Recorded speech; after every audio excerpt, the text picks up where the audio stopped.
You're never gonna make it, you're not good enough. There's a million other people with the same stuff. You really think you're different? Man, you must be kidding. Think you're gonna hit it, but you just don't get it. It's impossible, it's not probable, you're irresponsible. Too many obstacles, you gotta stop it, yo. You gotta take it slow, you can't be a pro. Don't waste your time no more. Matthijs de Ligt, centre-back, scores a scorcher.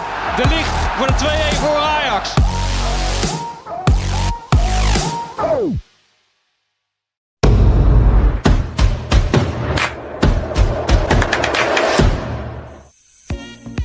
마테이스 더리우트의 맨유 합류가 공식적으로 발표되었습니다.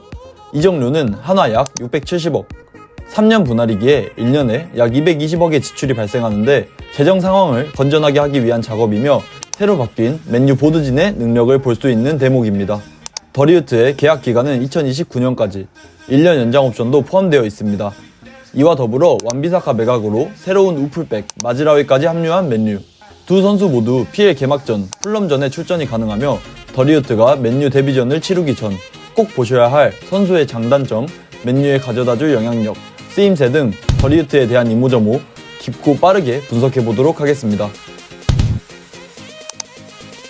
해당 통계는 바이언 더리우트의 지난 2시즌간 패스 주요 통계입니다. 여기서 퍼센타일은 100분위, 즉 유럽 내 수비수들 중 상위 몇 %인지를 나타냅니다. 초록색일수록 해당 통계에서 높은 수치를 보여준다고 생각하시면 될 것 같습니다. 더리우트는 짧은 패스, 긴 패스 할 것 없이 패스 성공률 수치에서 동포지션 내 최상위권의 스탯을 보여주고 있습니다. 패스 성공률 상위 98%.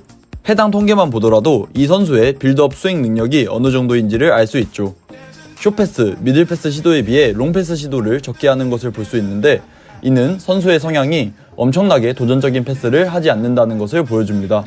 아약스 시절 왼쪽 센터백인 블린트가 앞쪽으로 패스를 찔러주는 역할을 했듯 맨유에서도 리산드로와 짝을 이루게 된다면 빌드업 시 리산마가 주로 공격적인 패스를 하는 역할, 더리우트는 그보다 그 이전 상황을 쉽게 만들어주는 보조품 역할을 할 가능성이 높습니다.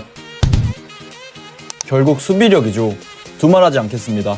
아약스, 유벤투스, 미넨을 거치면서 수비 시 위치 선정 등 경험을 통해 쌓을 수 있는 능력을 함양한 더리우트는 엄청난 체격에서 나오는 볼 경험 능력이 더해져 수비 스킬 면에서 퀄리티 있는 모습을 보여줍니다.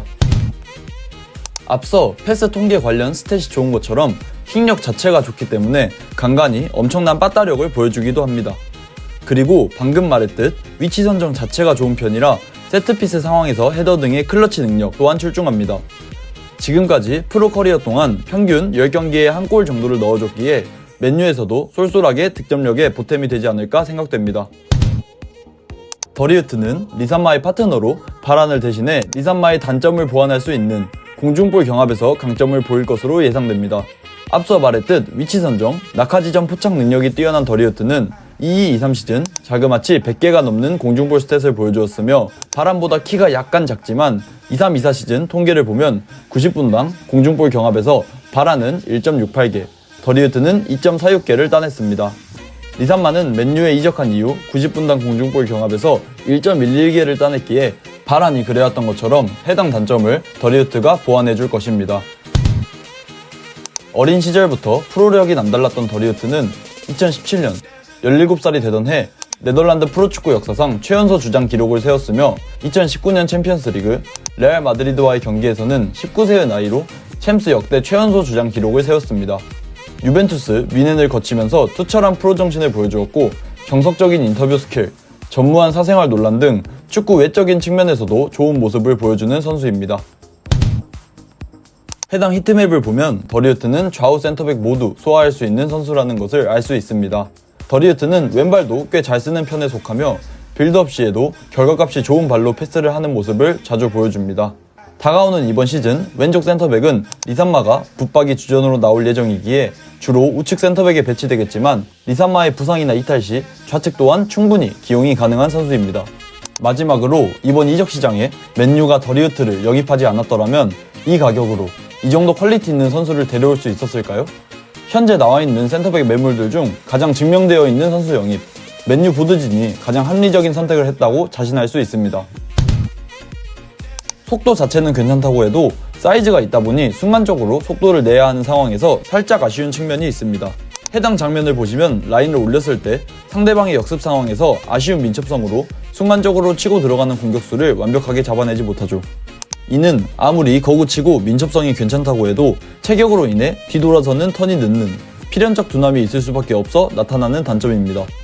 또 다른 단점으로 더리우트는 볼 운반, 전진 등 전진 드리블을 즐겨하는 선수는 아닙니다. 하지만 드리블을 즐겨하는 리산드로가 이와 반대되는 성향이기에 어느 정도 커버가 될 것으로 예상됩니다. 마지막으로 더리우트의 주급이 꽤 비싸다는 단점이 있습니다. 뮌헨에 있을 당시 더리우트의 주급은 한화 약 4억 3천만 원. 그래도 다행인 점은 최근 소식들에 의하면 더리우트가 주급 삭감을 하고 맨유와 계약했기에 이번 시즌 주급은 한화 약 3억 원. 다음 시즌 맨유 챔스 진출 시 3억 8천만 원으로 인상됩니다. 최근 건강한 주급 체계를 위해 노력하는 맨유에게는 희소식이라고 볼 수 있겠습니다. 더리우트를 비관적으로 보시는 분들이 문제 제기하시는 더리우트의 논쟁거리 3가지에 대해 반박드리겠습니다. 아마 가장 많은 맨유 팬들이 걱정하는 부분일 겁니다. 하지만 확실하게 말씀드리자면 더리우트는 유리몸이 아닙니다. 더리우트는 지난 시즌과 2021 시즌 단 2시즌을 제외한다면 부상을 자주 끊을 정도로 유리몸이다? 라고 하기에는 애매한 면이 있습니다. 그 예시로 바람과 출전 경기수를 비교해보자면 더리우트는 3시즌 평균 약 1시즌에 40경기 3,000분가량을 뛰었지만 바람의 경기 출장 기록은 주전 센터백이라고 말하기 민망할 정도로 처참한 기록입니다. 심지어 더리우트는 장기 부상을 끊었던 23-24 시즌에도 부상 복귀 이후에 미넨 경기 중 3경기를 제외하고는 모두 출전하여 김민재를 밀어내고 주전 자리를 꿰찼습니다. 예시를 하나 더 들어서 반다이크의 부상 기록과 비교해보자면 두 선수 모두 2번의 장기 부상과 시즌마다 약간의 잔부상이 있다는 걸 볼 수 있습니다. 부상 기록이 거의 비슷하죠? 동일한 논리라면 반다이크 또한 유리몸이라고 불러야 합니다. 부상 이력이 걱정되지 않는다는 것은 거짓말이겠지만 유리몸이라고 칭할 만한 선수는 절대 아니라는 사실 다시 한번 말씀드립니다. 유리몸이라고 하면 이런 걸 유리몸이라고 하는 겁니다. 더리우트가 워낙 거구이다 보니 얼핏 봤을 땐 속도가 느린 것처럼 보일 수 있습니다. 하지만 해당 영상을 한번 보시면 그 빠르기로 유명한 키에사와 주력이 맞먹을 정도의 속도를 가진 더리우트입니다. 거구의 고질병인 민첩성 측면에서 살짝의 둔함이 나타날 뿐이지 속도 자체는 엄청 빠른 편이라고 할 순 없겠지만 절대 느리지 않은 선수입니다. 많은 맨유 팬분들이 우려하실 수 있습니다. 텐하흐가 아약스 출신을 도가 지나치게 선호하는 것도 있고 안토니, 마운트, 암라바트, 말라시아 등 텐하흐의 픽에는 항상 의문이 남아있죠. 하지만 바르샤로 간 더용이 맨유에 왔다면 앞에 말한 선수들처럼 실패를 맛봤을까요?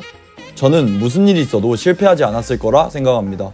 더용은 어느 정도 클래스가 있는 선수, 증명을 마친 선수이기에 할 수 있는 확신이며 이와 같이 5년 전 월드베스트에 들었을 만큼 증명을 끝낸 선수가 더리우트입니다. 또한 템픽 중에서도 리산마, 오나나, 호일룬 등 괜찮은 활약을 보여주는 선수 또한 존재하기에 더리우트가 실패할 것이라고 일반화하기에는 다소 무리가 있습니다. 텐하흐 픽이라고 또 실패할 것이라는 징크스마저 깨뜨릴 선수라고 생각합니다. 기본적으로 더리우트는 우측 센터백으로 리산드로와 짜그리로 출전할 것으로 예상됩니다. 하지만 좌측 센터백도 되는 선수이다 보니 리산마의 이탈이나 체력 안배가 필요할 시 좌 더리우트, 우 레니오로 해당 포맷으로 기용 또한 가능하며 최종적으로 이번 시즌 맨유 수비진은 위 3가지 방안이 기본 센터백 조합이 될 것입니다.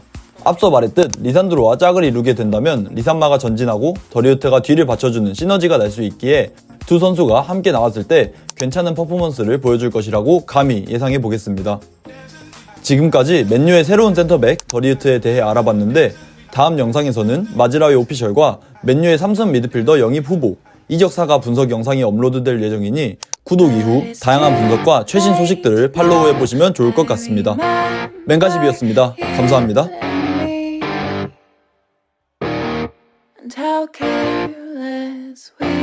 Yeah, all day and all night, we'd stay up, it felt so right.